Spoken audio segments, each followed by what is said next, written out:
So walk down to the bank. You can't go there. There's like a million people trying to bust down the bank with hammers and guns, and it was like a horror show. This was my life. It just happened around October 2019, when the whole country fell apart.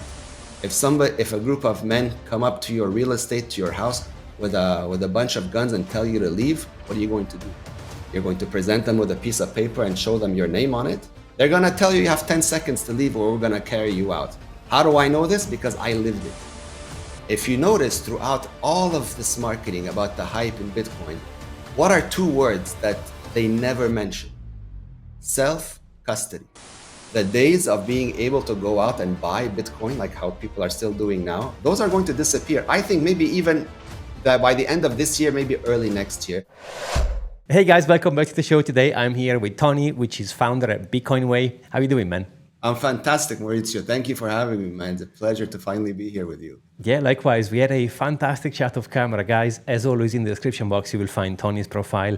Go and follow him because his story, honestly, is unbelievable. I told you off camera, I've watched your Bitcoin Prague speech. Insanely amazing. But for those people that don't know about you, do you mind to give us an intro and tell us a little bit about yourself? Yes, absolutely. I mean, I grew up in the world of tech. My career for the past, 30 plus years has been in networking, tech, cybersecurity, all that fun world, right? And, three successful businesses beforehand. And everything was fine. I was a workaholic since the age of 19, basically doing, 20-hour days, for forever until, fast forward to 2017, people, peer pressure. Like, well, why don't you just relax for a while? Like, you have some money now. Why don't you go enjoy life and, just see people instead of just staring at a screen all day? And, it took me a while to be convinced, but finally, yeah, why not? In 2017, I was in Lebanon, and life in Beirut, when you're financially comfortable, is unmatchable. I mean, the quality of services over there, for anyone that has experienced it, knows firsthand that there's no city in the world that will compare. And I'm not saying this because I'm Lebanese. I'm saying it because it's true. Just to give you like a silly example, a McDonald's has a valet parking in Lebanon. I don't know of any other country where McDonald's has valet parking, just to give you a level of how far and extreme and ridiculous sometimes the services are. But that's the quality of life that you have there for those that are financially comfortable. And so I decided to retire and enjoy life. And that was fantastic for a few months until, one evening we went out with a bunch of friends. And the next morning at 7 a.m., I woke up to the news that there's no more money. And, when you hear there's no more money, you're still half asleep and you're like, what are you talking about? No more money. Like, yeah, the banks are gone. They stole everybody's funds. Nothing is working anymore. You're officially homeless. At first you don't believe it, but, a few hours, run by and you become very cognizant that this is not a joke. In the moment, I remember in the moment I didn't react. It took me like a few hours. And then I think I started to shake. And I've never felt this way before. And I think I sat down and I froze. I didn't know how to react because nothing was working. I literally had whatever money was in my jeans from the night before, which was around $70. Everything else was gone. The bank, no response on the phone. The bank manager, someone who I've known my entire life, she disappeared. Finally, I tracked her down. She was hiding in her mom's place because she was terrified. People were hunting her down as well to find out, what the hell's going on and where's my money, right? So I walked down to the bank. You can't go there. There's like a million people trying to bust down the bank with hammers and guns, and it was like a horror show. This was my life. It just happened around October 2019, when the whole country fell apart. And when you go through something like this, you never ever forget it, and it really changes your lens on the world. And it took me about a year, really like a year. I remember I was telling you offline, I was in a very, very, very dark place. I mean, contemplating life itself, wondering if it's worth it, blah, blah, and all that stuff. And you fast forward about 9 to 10 months, and I don't know what by, divine intervention, someone put, that Andreas Antonopoulos video on my screen. And this is the first time I really stumbled across, something Bitcoin, and I remember it put a smile on my face for the first time, for since that year. And I had to watch that video multiple times because I knew I was in a very bad, mindset, and I didn't want to just like jump to the next, shiny object thinking it's my solution just because I was desperate. And so I watched it. I remember like seven, maybe three, four times the video. And then really like, I think, I don't know, something changed, and like the smile came back to my face and got worried that I was smiling. So they asked me, are you okay? Because before then it was really like dangerous to talk to me because I was so filled with rage and hate and shame and guilt. And, all these bad and toxic emotions were flowing through my veins. So I kept to myself for a very long time, so as to avoid doing something I was going to regret later on, right? And so when I watched that video, I don't know, man. Like it seems like some sort of life, came, like some sort of life was sprinkled onto me, and I smiled again, and then I started diving deep into this just to make sure that this is not some crazy hopium.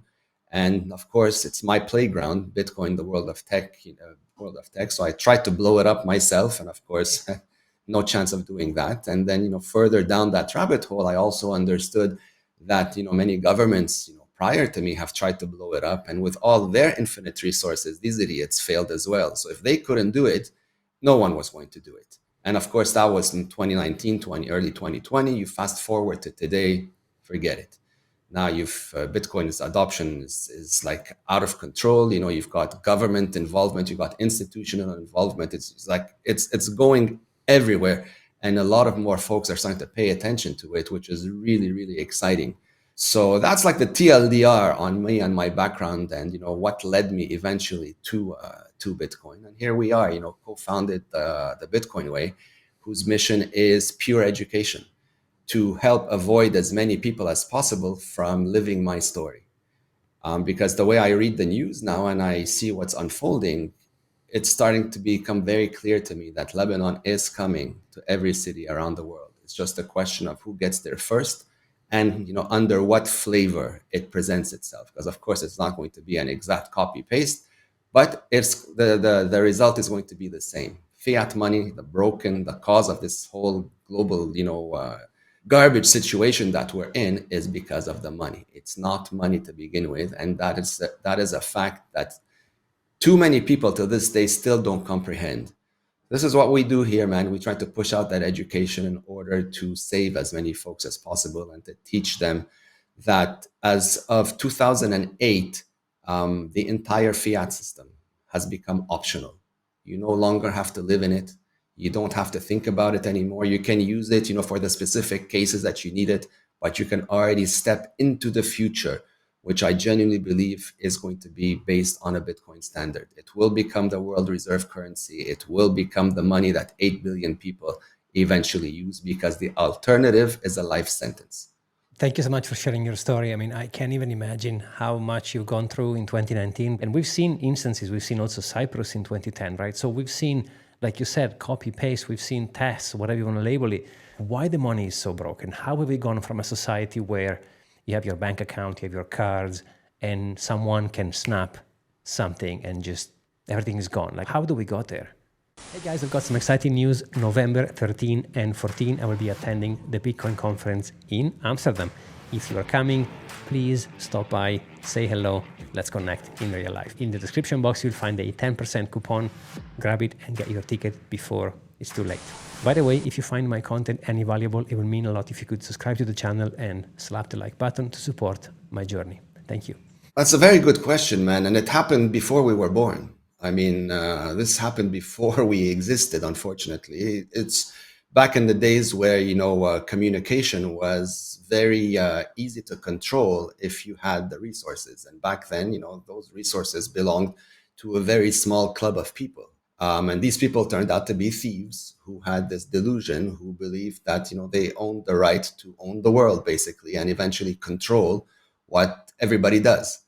So, the famous saying, I don't care who's the president of a country, just give me the control of the money, and they can put anyone up there. It doesn't really matter at the end.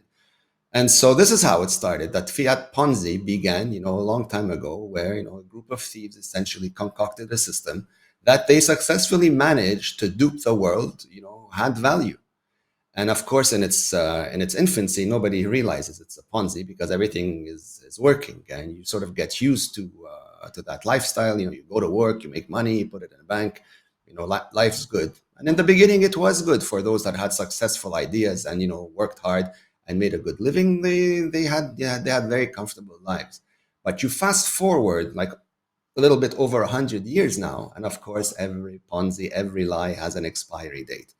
And lucky for us, we are living that expiration date. And it's a very ugly end because now very few people can afford basic needs. The word inflation used to be unknown to like almost 8 billion people.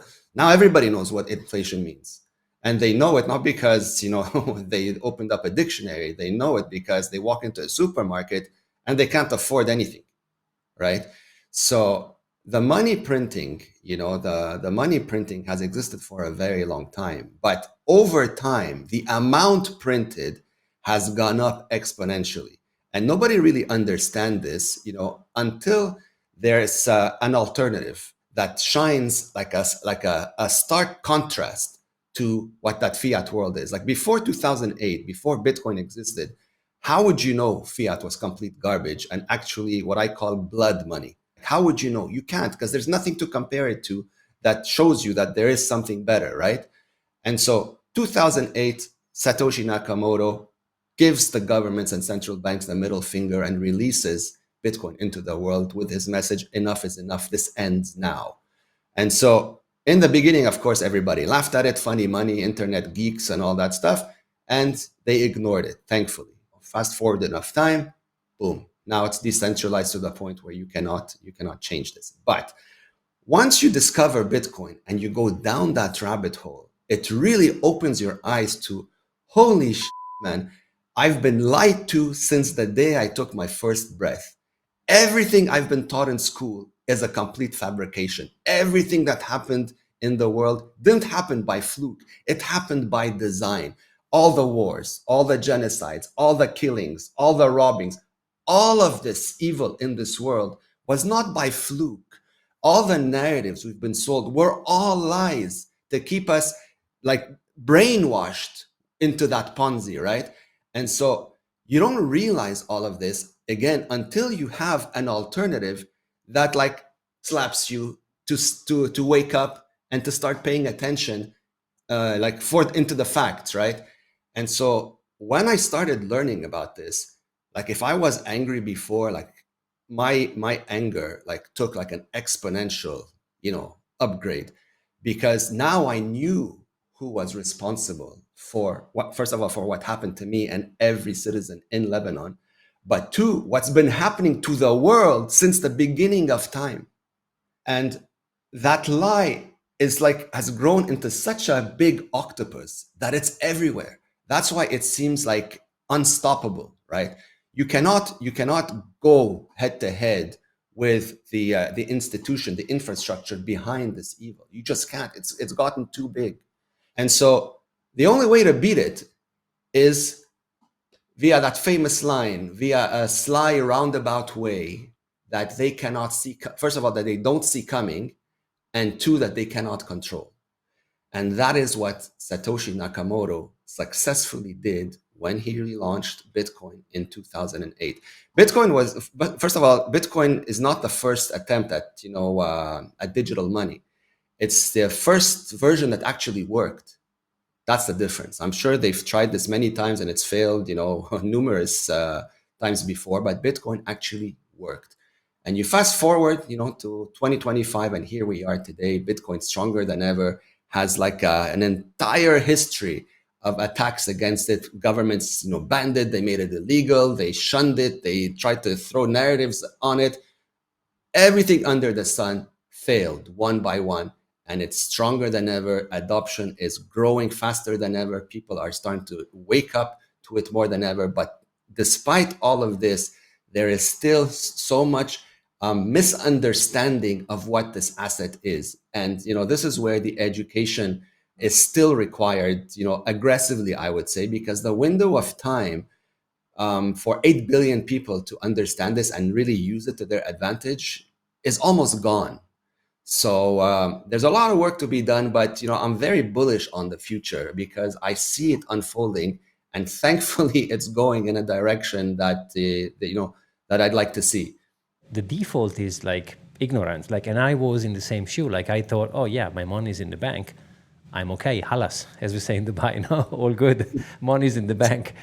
Then you start your journey and realize, okay, wait, it's not money, not mine, not in the bank. So what does it mean? And where do you see banks mutating into? Like, are you expecting them to put their hands into Bitcoin at some point? Because so far we've seen regulations have been kind of a little bit confusing, but it looks like the new administration in the US is kind of opening a bunch of doors. So are you expecting banks to just jump into aggressively and just take as much as they can and even control? Because if they have the keys and they allow people to use Bitcoin, for example, well, then we go back to square one, right?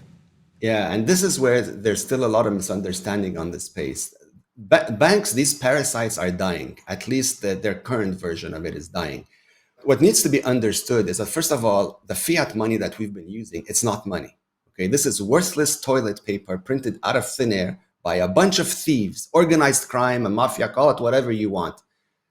It's a group of people, a club that no one else belongs to except for those that they invite into it. Unless you're in that club, you are slaving 9 to 5 while they are living for free at your expense. This is the fact. This is the truth. There's no way around this. Bitcoin is the first time in human history that there is money that no living soul can control, manipulate, or corrupt, or worse, make more of. 21 million enshrined in code from now to the end of eternity. No one's going to change that. So those specifications in and of itself is what gives Bitcoin its unbelievable value, is the fact that no living soul can control it and that it's fixed in supply.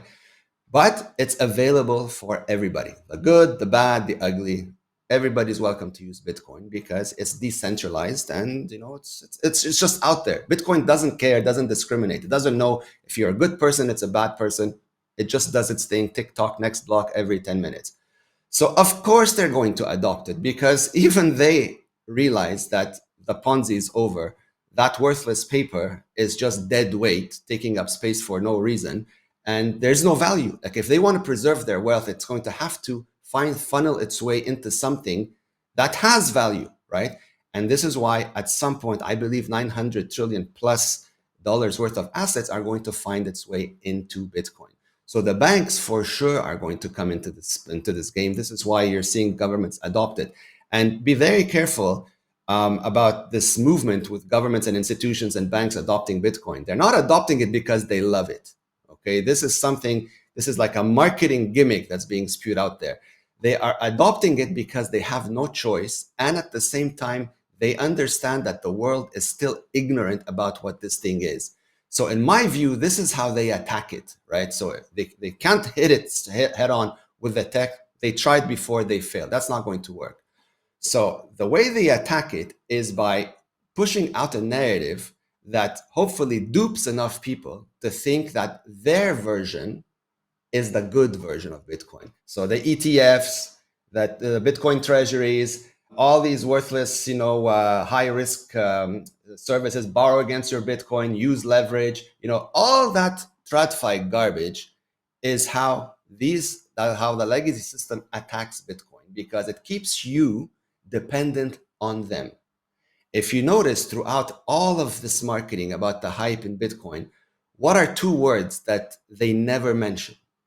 Self-custody, right? Why? It's because self-custody is the Bitcoin revolution. Self-custody is what gives 8 billion people the power to fully own 100%, not 99%, but 100% their entire time and energy. Your whole wealth, you can own it 100% with zero counterparty risk. So they will never adopt self-custody or encourage it. Why? Because it obsoletes them almost immediately, right? Bitcoin was created for the separation of money and state. It wasn't created to extend the lifeline of the legacy system or to integrate into their stupid rules. It was created with its own set of rules that no one can change. And it was created to replace that garbage and to push us forward into that new renaissance that is founded on incorruptible money. So, can you just imagine what that world looks like when no living soul can use money for bad things, where you actually have to provide tremendous value into the world in order to earn your money, right? Instead of like hitting a button and printing it out of nowhere. Wars disappear, genocides disappear, most of the evil in the world disappears, because how are you going to fuel it? Like, how are you going to fund it? So if people just take 5 minutes to think about this, where if you study history, all the millions of lives that had been needlessly killed and lost, how was that paid for? It was paid for by your time and energy. Those taxes that you pay, that's what they're funding, right? And then you ask yourself, well, if they can print all this worthless paper, why do they tax people? Well, taxation is a form of surveillance and control. It's to keep you like that obedient little donkey that follows their rules, right? This is what the fiat system was created for, to steal, surveil, and control. And this is what Bitcoin completely shatters. It breaks that mold, never to be seen again. But you need people to understand this and not view it as a speculative asset, which is still the case, unfortunately, in too many parts of the world. They treat Bitcoin as a stock, as a share. They see, like, if the stock market's going up, well, Bitcoin's going up, or if Bitcoin's going down, that's it's a risky asset. That's not Bitcoin. This is you trying to measure Bitcoin from a system that it was designed to replace it. It doesn't work. So when Bitcoin's price goes up, it's not Bitcoin's value that's going up. It's the fiat currency you're measuring it with that's going down. So Bitcoin's fiat number is going to go up forever. Like, at some point, you're going to see like 25 zeros on a screen if you're still measuring Bitcoin with that local paper, right? So I don't worry about that number. It's the most worthless metric, but still too many people who don't understand anything, or at least don't want to understand because they still want to live within their comfort zone. That's how they measure it. And at some point, these are the folks that are the highest at risk. And I say this because I used to be one of these people. When you're financially comfortable, you don't want to break your head with news that tells you that you're going to lose your money. You're like going to brush it off. You're going to think, whatever, man. Like, I live somewhere. It's nice. It's calm. It's stable. Everything is working. Like, what are you babbling about? I was guilty of this as well. And then overnight, everything changed. And we're starting to see the same like symptoms in many countries of the world. If you see it now, if you're paying attention to Australia, I believe they may very well be the next Lebanon. UK right after that. Afterwards, the EU, if they continue on this disastrous trajectory, they are going to be obsoleted within 5 years. And then eventually, the kingpin, the last cockroach to live in the US, it will also go down to zero when its turn comes. So we are living through historic times, man. It's unbelievable that everything is unfolding in front of us. But this is a fantastic opportunity for 8 billion people to build generational wealth in a way that was never, ever possible or accessible to any living soul before 2008. Again, this is where the education comes in. And this is where, we at the Bitcoin Way try to push that message, far and wide, hoping that, enough people, are receptive to it before they are forced to become receptive to it. You have to build your knowledge before something bad happens. Otherwise, you won't have any time to react. You won't have any weapons to fight with. You will be left with nothing. Like you said, when I joined the Bitcoin train in 2013, I didn't have this mindset. I was planning to become quote unquote fiat rich because I didn't understand what I was buying into, right? So then you start your journey, you go down to the rabbit hole, your mindset changes, and then you get to a point, like you said, where you don't measure potatoes with carrots. But this is the trap where most people are still caged in, right? And they see money as paper that is not even attached to the gold, which was in the 70s, right? 71, Nixon chopped it, and ever since we've gone bananas. And you touch also on something super interesting because you mentioned self-custody, which I'm obviously a big fan of, right? Because not your keys, not your coins, as we say. Do you see a pattern that manifests over and over whenever you try to explain to people that self-custody is the solution? Absolutely, absolutely. Initially, it's always fear and self-doubt because again, we've never had to do something like this, or rather, we never had the opportunity to learn something like this. And so to think that, you're going to be 100% in charge of your money, and if like you make a mistake, then the money is gone. That's a very scary thought. It's a very valid concern too. But the thing is, self-custody isn't hard. Okay, it's not rocket science. It's just a series of new steps that the world has never seen before. And of course, it comes from the world of tech. So if you believe you suck on a computer, well, of course you're going to be petrified of the mere thought of holding your entire net worth in something and praying not to you're not gonna like screw it up at some point. But once you learn these steps, and of course, this is exactly what we do here because we break them down into bite sized pieces, right? I mean, we focus on these things one thing at a time and we teach you these skills. And before you know it, you'll be doing this in your sleep. Like, for example, I keep using the example of the car. When you first learned how to drive, were you not like nervous as all hell? Of course you were. And you got into the driver's seat and you turned on the ignition and you were shaking, hoping you don't hit a tree or something. But once, twice, three times, now do you think twice about it? Absolutely not. Same thing with self-custody. Once you learn the steps, you repeat them a few times to build that muscle memory. And of course, these are all things we help with extensively here. Whether you're transacting with a dollar or a billion, the steps don't change. It's the same 30-second process to send someone a dollar or to send someone $1 trillion, no matter where they are, instantly. No questions to answer for, no permission to ask, from point A to point B. Peer-to-peer electronic cash, exactly the way it was designed to be. That is power. Quiet, invisible power that completely changes the way you walk in this world. No one really understands how life-changing that is until they start walking in these shoes and living on a Bitcoin standard. Ever since they stole my life in 2019, I haven't set foot in a bank. For me, they are dinosaurs, relics that I keep alive in my head just so that I can make fun of them at some point. And hopefully, I live long enough to tell the stories about how the banks, got completely nuked and castrated back to a point where they are actually providing some sort of value to the world. I don't know what kind of value they can possibly offer now that Bitcoin exists. And when enough people learn how to use it themselves, I don't know what kind of services they're going to offer.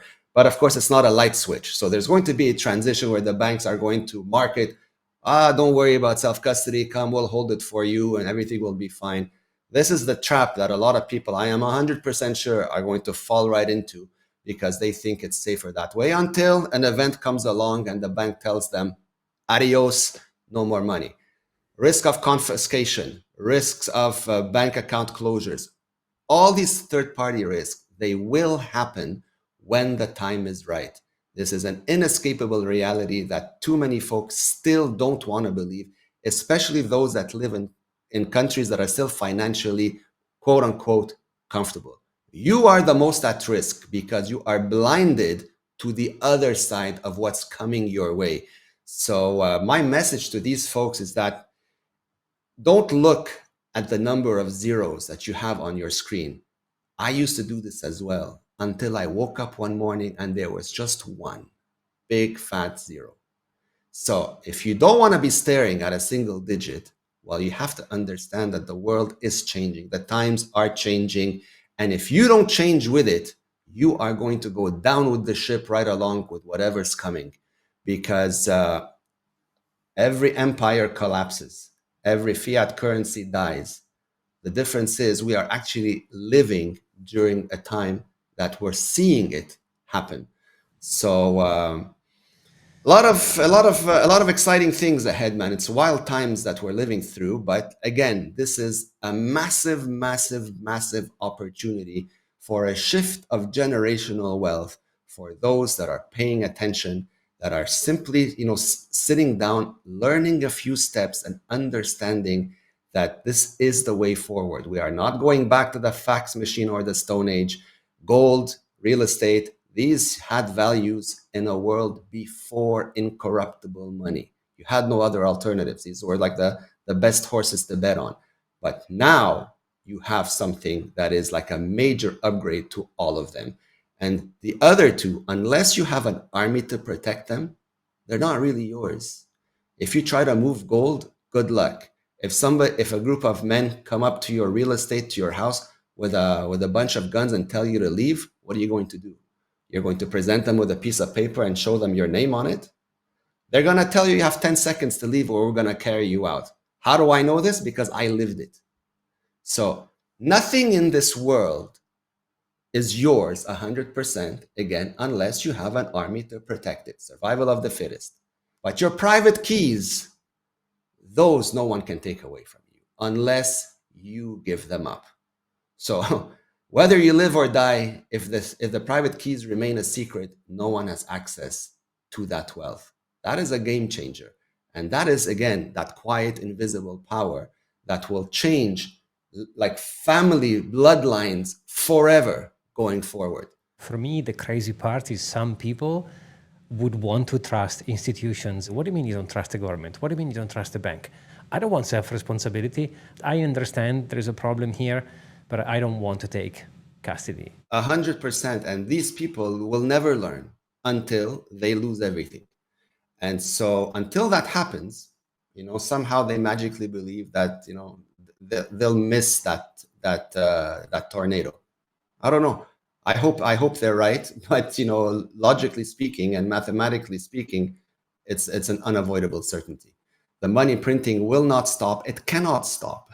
It's simple as that. If it stops, everything blows up in the next 5 minutes. So the difference is that the amount of money printing required today, to sustain over $37 trillion of debt, like how many zeros that is? Just the interest on that is over $1 trillion, right? Bigger than the budget required to sustain the biggest military in the world, right? So what's the value of that dollar at that point? Even like if you think about even like sustaining the military complex, like these are human beings working in the army, right? What are they working for? What are they risking their lives for when the money that they're earning is toilet paper?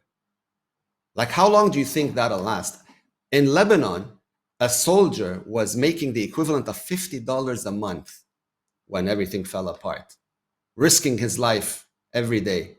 How many of them stayed? Like, you'd have to be mentally retarded, right? So there's that people don't think about. They think, oh, okay, we'll just print and everybody will keep getting more money and everybody will be okay. No, that's not how it works. Because the more money you print, unless you're part of that 1% that owns all the assets, you're going to be flatlined. They don't even have to take your bank account at that point because your purchasing power is zero. Same result.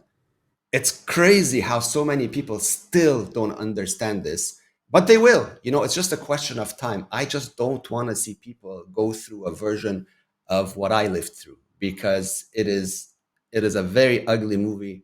I lost a lot of close people that I grew up with because it was just too much, and they're not here anymore because of this.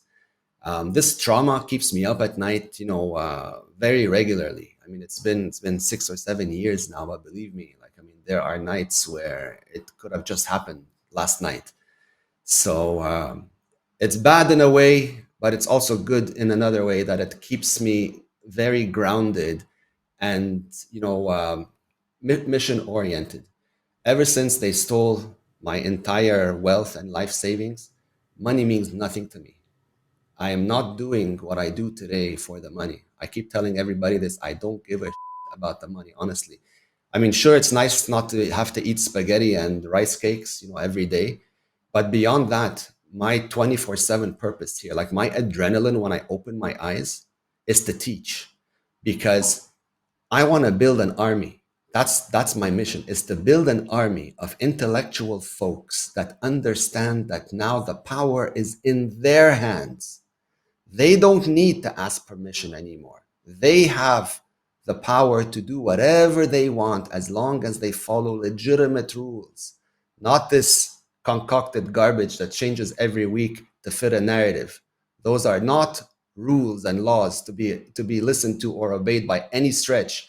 So the mission here, separation of money and state, it is happening. It is an unavoidable fact. Yes, sure, there's going to be roadblocks thrown in its way, perhaps to slow it down, but the end result is inescapable because the alternative is what's known as that central bank digital currency, which has become a very popular and notorious word that a lot of people are aware of. If your life gets stuck in a central bank digital currency, mark my words, you will be no different than a donkey because nothing about you is yours anymore. No decision of yours will come from your brain. It'll come from the brain of someone that you have to beg for permission. If that's the kind of life you want to live, do nothing and be my guest living that life. But I'm pretty sure that most people will refuse it. And there's only one option. You either go left into that dystopian nightmare, which you can see happening in China, or you go right and you learn 7, 8 new steps and you walk into the light, into the future where you and you alone are in control of your destiny, right? And if you have kids after you're gone, you want to be sure they don't get trapped in that hellhole. It's not fair to them, right? If you love your kids, you owe it to them to do your part. Because if one day they ask you, what did you do? And your answer was like, I bought an ETF, or I did nothing, or I invested in a Bitcoin treasury and I lost everything, that's not going to be a very comfortable conversation. Responsibility on you, right? You can and you have to take control. Otherwise, someone else is going to do it for you and it's not going to be as glamorous, that's for sure. One question I get a lot from people, friends, and sometimes comments on my channel is like, how much is enough? Because they stack as much as they can and they see those 0.0001, 0.5, 0.3.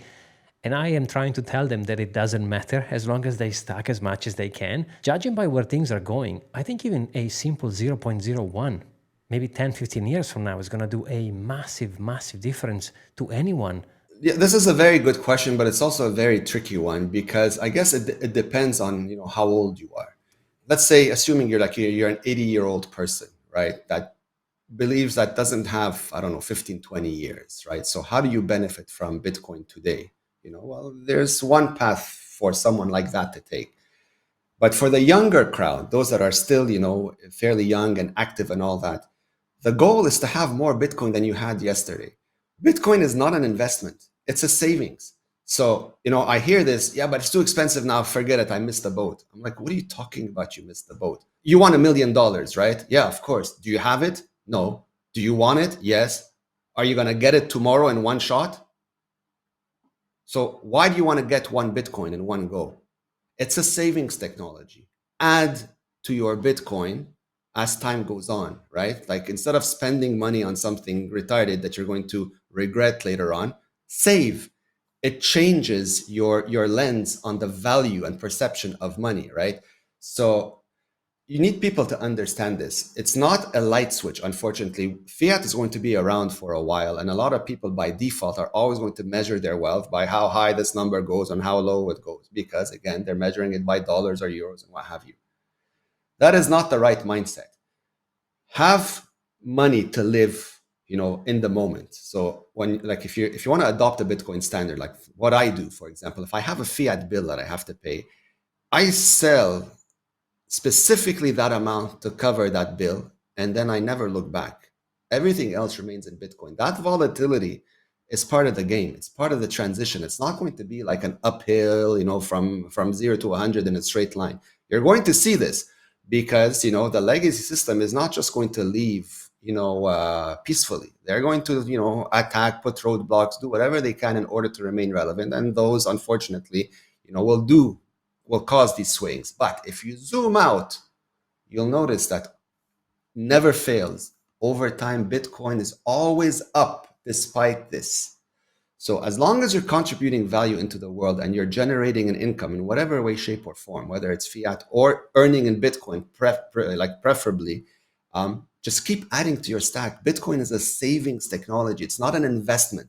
It's a savings that appreciates in value, and over time, that value is going to grow slowly, then suddenly, because at some point something major is going to break and you're going to see like a whole flood coming in at once into the one asset that is the only lifeboat available to them. So how much Bitcoin? If you're like, I don't know, an 80-year-old today, you're probably going to need a lot more than someone who's, let's say, 20 years old, right? So, but again, it depends on what you're planning on doing with it. Like, are you living off of your Bitcoin? Are you just saving it for someone else? There's a lot of ifs and dependencies to answer that question, which is why I like to avoid it. For me, if you have more Bitcoin today than you had yesterday, you are already a winner. Whatever amount of Bitcoin you own today is going to be worth exponentially more than you can possibly imagine. So that small number that you see on the screen that a lot of folks sometimes they laugh at, like I get on calls and like, oh, but I don't have a big amount, I have like a 0.1. I'm like, why are you like making fun of that number? It's because it's small on the screen, right? It's a 0.1. I'm like, well, if you like the big numbers, just turn it, convert it to Satoshis, then you have more zeros. Now you're happy. And so, like it's funny. But at some point, each Satoshi is going to have a purchasing power of way more than $1. So that 0.1 is going to represent a purchasing power way more than you can ever spend. People have a hard time seeing this now because we're not living in that future. But I'm of the belief that that future is going to really happen seemingly overnight. So I tell people right now we're prehistoric dinosaur early, but I suspect we're going to go from that to extremely late in about 24 hours. And they're like, no, it's no chance. I'm like, just wait. Something is going to break. And when that day comes, you're going to see that prehistoric become completely late. And that window is already closing in. The days of being able to go out and buy Bitcoin, like how people are still doing now, those are going to disappear. I think maybe even that by the end of this year, maybe early next year, simply because the wrong people understand Bitcoin, governments, institutions, and all that. These guys have unlimited budgets. The remaining supply of Bitcoin globally is not that high. So I don't know, like maybe 2-3 million Bitcoin globally. That's nothing for like a government or an institution. It's like a Kit Kat, right? So when the time is right, that'll be gone. And when that happens is when you're going to wake up one day and Bitcoin's fiat price is going to be some ridiculous number on the screen. And you're going to wonder what the hell happened. So the days of being able to own that UTXO, that's going to be reserved to whoever's paying attention today, like that 1 or 2% of the global population. 8 billion people will never be able to do this. That's be like a wet dream for these folks. The only way that they are going to be able to benefit from Bitcoin is by earning it. Like they're not going to go to work and want to be paid in like worthless paper. They're like, pay me in real money now. I only want sats. I only accept sats. Otherwise, forget it. So that's how the layer 2s and layer 3s and what have you. This is what scales to the global economy. So if you're still paying attention today, your window of time is not very big. So learn how to do self-custody because that's the only way you win in Bitcoin. Ignore everything else. It's complete noise. And anyone shilling anything else, completely ignore them as well because they're not serving your best interest. And just learn 7, 8 new steps, understand what Bitcoin is, learn how to hold it yourself, manage it, secure it, and everything will work itself out. You've already won if you're on that side of on the right side of history. A few years ago, with 1,000 Bitcoin, if you want to measure them in fiat, you could have done X, Y, and Z. And today, only with 10 maybe or 15, you can do the same. So instead of actually adding a zero, we are taking a zero away, which is super important, right? Tony, you're an absolute legend. Thank you so much. Honestly, I cannot wait for our path to cross. Are you going to be in Amsterdam for the conference? No, not this time around, but I'll probably be in Dubai very shortly, and I'll give you a heads up when that day comes. Maybe we can grab a coffee or a drink and meet face to face and have another like lovely conversation. Please do. I would love to shake your hands and give you a hug. Thank you so much, Tony. It's been an absolute pleasure having you on the show. Really appreciate you coming on today. Thank you for having me, Maurizio. It was fun. It's been a pleasure. Guys, thank you so much for watching. We'll see you on the next one.